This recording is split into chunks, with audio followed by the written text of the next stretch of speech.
60টি বর্জনীয়র 1 number, বিলম্বে ইফতার করবেন না কখনো। 1 নাম্বার, দেরি করে ইফতার করা নিষিদ্ধ। ইহুদিরা দেরি করে ইফতার করে।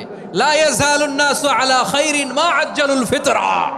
বিশ্বনবী বলেছেন, এই উম্মত যতদিন আগে আগে ইফতার করবে, এই উম্মতের কপাল থেকে কল্যাণ কেউ ছিনিয়ে নিতে পারবে না। চিল্লায় বলেন ঠিক কি না?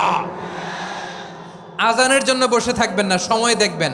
স্থানীয় সময় যখন সূর্যাস্ত হওয়া মাত্রই বিসমিল্লাহ, খেজুর খেয়ে ফেলবো। পারবেন তো নাকি দেরি করবেন? 2 নাম্বার, রমাদানের পবিত্রতা বজায় রাখবো। কোনো তর্ক বিতর্ক অশ্লীলতায় আমরা জড়াবো না, ঝগড়া করবো না, সরাসরিও না, ফেসবুকেও না। করবেন? কেউ গালি দিলে বলবেন ইন্নিমরুউন সায়েম, আমি রোজাদার।